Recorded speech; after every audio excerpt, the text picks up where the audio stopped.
Quero continuar na linha que foi iniciada nessa tarde aqui pelo senador Capiberibe, falando sobre as repercussões das celebrações, vou abrir aspas para tanto, e contra as celebrações do golpe de Estado de 1964.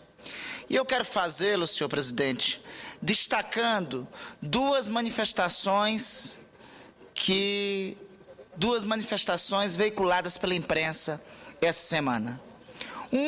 É o que já foi citado aqui pelo senador Capiberibe, o depoimento de Idelgarde Ângel, irmã e filha de duas vítimas da ditadura militar, em relação à manifestação dos estudantes em frente ao Clube Militar do Rio de Janeiro. A força desse depoimento me chama a atenção. A força desse depoimento sintetiza o que significou aquela manifestação, assim como o que significou a reação àquela manifestação por parte de jovens que se dirigiram para a frente do Clube Militar.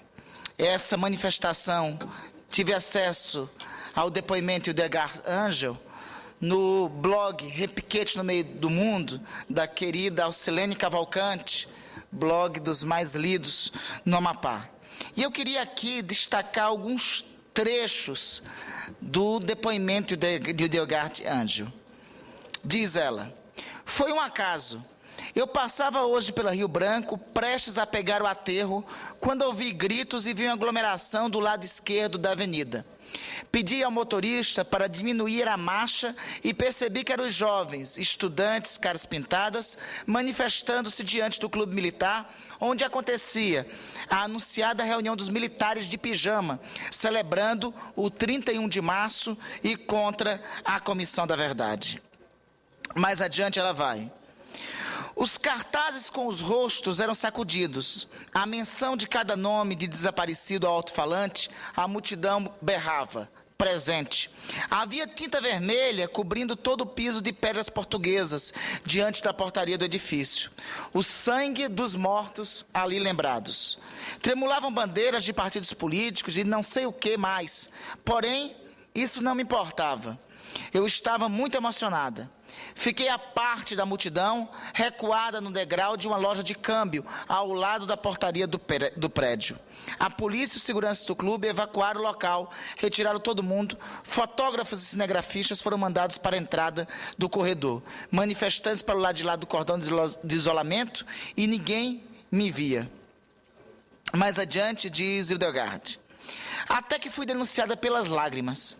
Uma senhora me reconheceu, jogou um beijo, e mais outra também reconheceu. Pessoas sorriram para mim com simpatia. Percebi que eu representava ali as famílias daqueles mortos e estava sendo reverenciada por causa deles. Emocionei-me mais ainda. Então, e enfim, os PMs me viram, eu que estava todo o tempo praticamente colada neles. Um me perguntou se não era melhor eu sair dali, pois era perigoso. Insisti em ficar, mesmo com perigo e tudo. E ele, gentil, quando viu que não conseguia me demover, me ofereceu: a senhora quer um copo d'água? Na mesma hora o copo d'água veio. O segurança do clube também ofereceu: a senhora não prefere ficar lá na portaria, lá dentro? Ah, não, meu senhor, lá dentro não, prefiro a calçada. E nela fiquei, degrau recuado, ora assistente, ora manifestante. Conclui Idelgarde: a manifestação havia sido anunciada, porém eu estava nela por um acaso, um feliz e divino acaso. E aonde estavam naquela hora os remanescentes daquela luta de antigamente? Aqueles que sobreviveram, aquelas fotos ampliadas em preto e branco, em seus gabinetes, em seus aviões, em suas comissões e congressos e redações. Será esta a lição que nos impõe a história, delegar sempre a realização dos sonhos impossíveis ao destemor idealista dos mais jovens? E Edgar termina essa reflexão dela, esse comovente depoimento sobre a manifestação, senador Cristóvão, e a contra-manifestação do Clube Militar do último dia 31 de março, fazendo esse questionamento. A quem ficará a tarefa da história de lembrar esses acontecimentos? Será que essa tarefa só caberá aos mais jovens? Será que essa tarefa também não é nossa?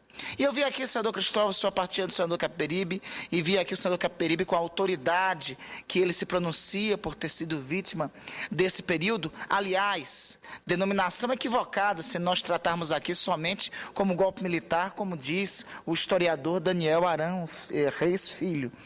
A obra do golpe de Estado de 30, eu prefiro a data 1º de abril, senador Cristóvão.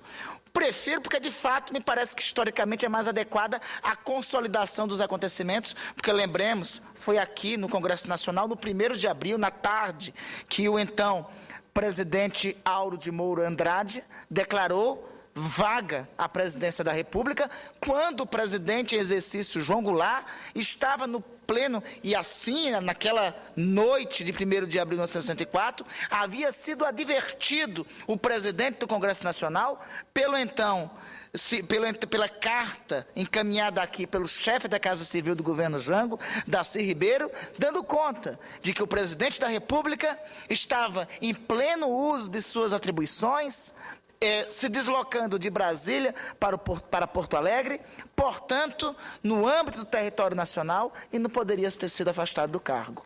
Portanto, prefiro aquela definição que denomina o golpe ocorrido como um golpe de Estado e não responsabiliza somente as forças militares. Lembremos que, lamentavelmente, da triste cena daquele golpe, mesmo tendo sido depois vítima, o Congresso Nacional Brasileiro dele participou.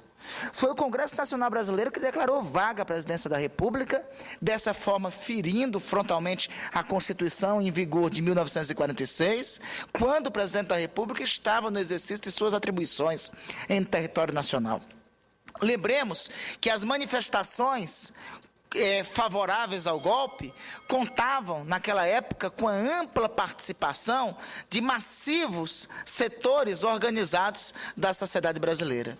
Então, tem que ser feita justiça. O golpe foi uma obra realizada a várias mãos, foi uma obra realizada contra a democracia brasileira. O outro artigo que eu quero referenciar é o artigo de ontem da jornalista Miriam Leitão, também na sua coluna do jornal O Globo. Quero concordar com o afirmado no disposto daquele artigo, em especial com a afirmação que nós, agora, na democracia restabelecida, sob a vigência de um Estado democrático de direito, não podemos fazer a confusão do não punir previsto na lei da anistia de 1979 com o não saber. Nós não podemos apagar o ocorrido e não podemos deixar famílias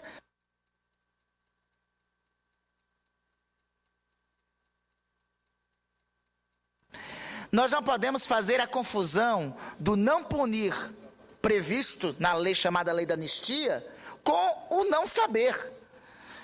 A sociedade brasileira, a nossa redemocratização, cometeu esse equívoco, realizou essa confusão, quando não instituímos já em 1988 uma comissão da verdade para que investigasse os acontecimentos que envolveram mais de 500 brasileiros. Essa lista de desaparecida de mais de 500 brasileiros, fora outros tantos atingidos pelo exílio, atingidos pela censura, enfim, fora outros tantos que foram vítimas da longa noite de trevas que se abateu por 20 anos sobre a democracia brasileira.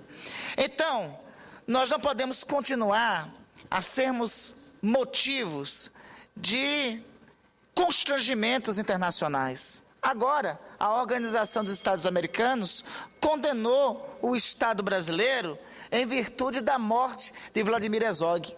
E nós não conseguimos oficialmente deixar as claras o ocorrido naquela circunstância. Vladimir Herzog, Manuel Fiel Filho, todos envolvidos na guerrilha do Araguaia, enfim, centenas de brasileiros que foram vítimas do período de exceção instaurado em 1964. Portanto, eu apresentei um requerimento e eu quero fazer aqui coro com o apelo, ainda há pouco, dito pelo senador Capiberibe, reiterado daí de sua bancada pelo senador Cristóvão Buarque, e com certeza que é consoante com o conjunto desta casa, que aprovou por unanimidade a instalação da Comissão da Verdade.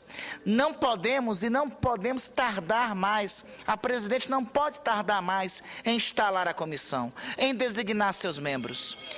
Não podemos... A não instalação é o triunfo das vozes do medo. E foi o triunfo do medo que aconteceu em 1º de abril de 64. Foi o triunfo do medo sobre a esperança de dias melhores para o Brasil que fez com que até a sociedade brasileira, parte da sociedade brasileira, achasse que o melhor caminho seria quebrar a ordem democrática, o Estado Democrático de Direito que lá estava estabelecido.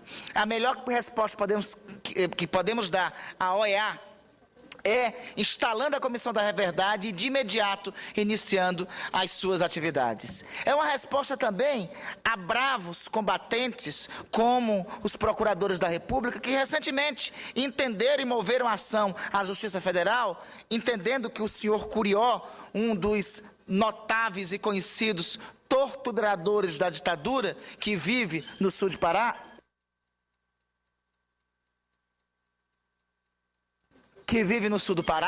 deve responder pelos crimes que cometeu e, por isso, moveram ação junto à Justiça Federal.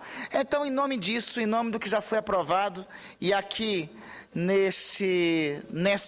nessa data, que ainda é próxima, do aniversário, do que não pode ser celebração. Aliás, este é um equívoco. Celebração não pode ser feita em relação ao 31 de março, 1º de abril. Celebração de data é a reafirmação de um conjunto de valores e convicções. Aquelas convicções não são convicções para a vida brasileira, mas a data não pode ser esquecida.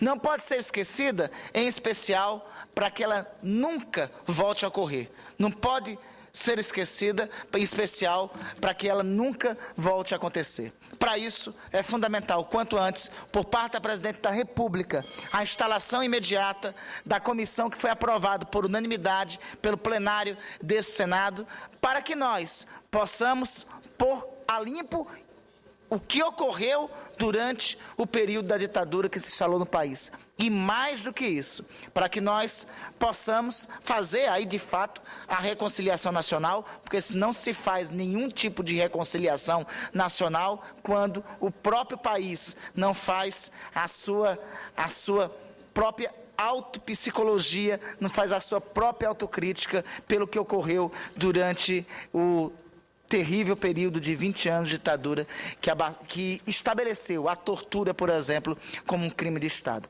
É a melhor resposta que podemos dar à OEA, é a melhor resposta que podemos dar à nossa história, é a instalação, o quanto antes, o quanto mais breve, da Comissão da